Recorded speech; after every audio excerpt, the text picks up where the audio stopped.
आज की वीडियो का हमारा टारगेट है कि हम देखेंगे आपकी इलास्टिसिटी कैसे कैलकुलेट करते हैं इन केस ऑफ आपकी पार्शियल डिफरेंशिएशन। ठीक है, हमने लास्ट क्लास में हमने क्या डिस्कस किया था? हमने लास्ट क्लास में मार्जिनल एनालिसिस डिस्कस करी थी in case of partial differentiation. अब हम देखेंगे इलास्टिसिटी।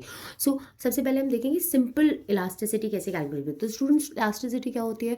इलास्टिसिटी हमारी होती है change in quantity divided by change in price, की क्वांटिटी में कितना चेंज हो रहा है प्राइस की वजह से।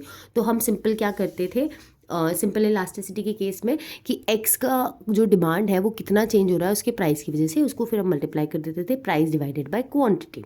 ठीक है, इनकम में क्या करते थे? Change of Q, change of demand due to income of the customer into में income divided by quantity demanded.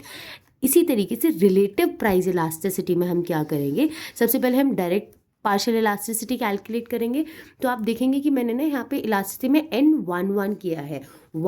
First one indicating the quantity demand and second one indicating the price of x. ठीक है, first quantity का price. तो इसकी elasticity simple जैसे हम previously कर रहे थे, change of x1 due to change of p1 into में p1 divided by x1। Similarly 2 means 2 का first 2 indicating the quantity and second 2 indicating the price of second product. तो उसका simple change of x2 due to p2 into में p2 divided by x2। अब हम करेंगे cross price elasticity. Cross price elasticity में हम क्या कर रहे हैं?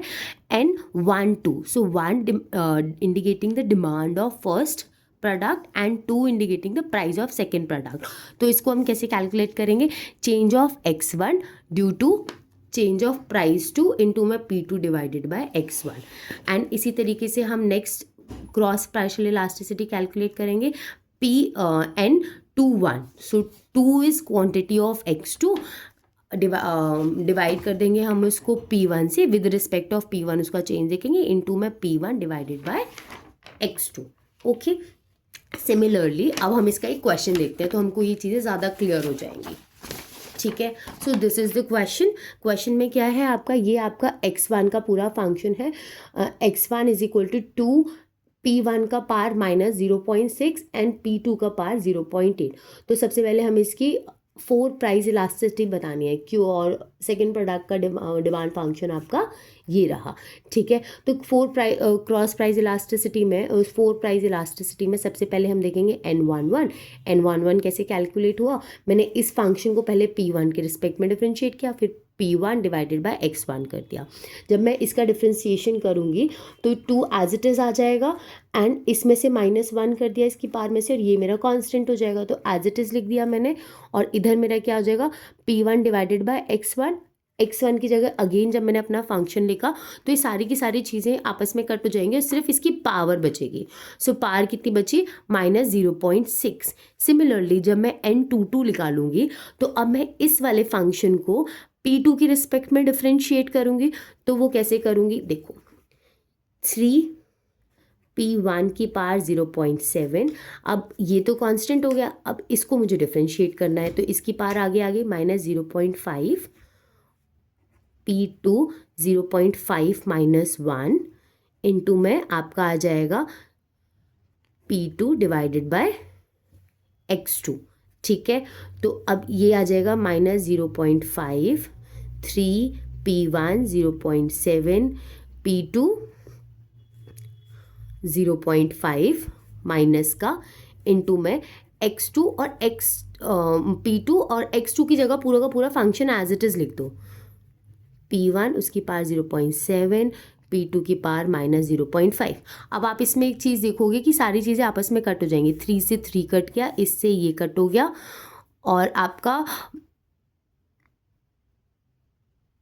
हाँ ये आपका 1.5 हो जाएगा ना। 1.5 है तो इससे जब इससे करोगे तो ये पूरा का पूरा इससे कट जाएगा, तो आपकी पावर बची -0.5। तो ये दोनों की दोनों आपके क्या आ गई? डायरेक्ट इलास्टिसिटी आ गई। तो आप देखेंगे कि आपकी नेगेटिव आ रही है which shows their inverse relationship. अब आप क्या करोगे? क्रॉस प्राइस इलास्टिसिटी कैलकुलेट कर लोगे। उसके लिए सबसे पहले आप कैलकुलेट करोगे N12 मतलब change of x1 due to price of p2 and p2 divided by x1। ठीक है।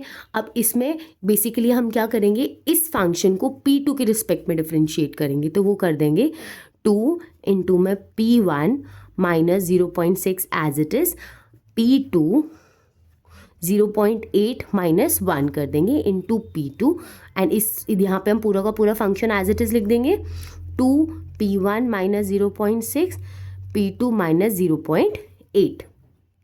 ठीक है, तो अब अगेन क्या होगा, ये सारा का सारा फंक्शन कट हो जाएगा क्योंकि ये -1 है, ये +1 है, तो अगेन वो पूरा का पूरा फंक्शन हमारे पास एज इट इज़ आ जाएगा। तो अच्छा, इसको हमें, इसकी पावर को हमें आगे भी तो लेके आना है ना, 0.8 भी तो आ जाएगा, तो अगेन ये पूरा का पूरा क्या हो जाएगा आपका, कट हो जाएगा, तो बचा कितना, 0.8। सिमिलरली जब आप N21 कैलकुलेट करोगे तो उसकी पावर बचेगी, N21 में आपकी 0.7 एज अ पावर बचेगी। ठीक है, तो आप जब इस क्वेश्चन में जब आप देखोगे कि दोनों की दोनों जो आपकी क्रॉस इलास्टिसिटीज़ हैं वो पॉजिटिव हैं, तो और पॉजिटिव हमारा किसको इंडिकेट करता था, हमारे कॉम्पिटिटिव प्रोडक्ट्स को। तो आपको इस केस में मार्जिन एनालिसिस ना निकाल के आप इलास्टिसिटी से भी उनके नेचर बता सकते हो, क्योंकि वो पॉजिटिव आ रही है तो वो कॉम्पिटिटिव प्रोडक्ट्स हैं।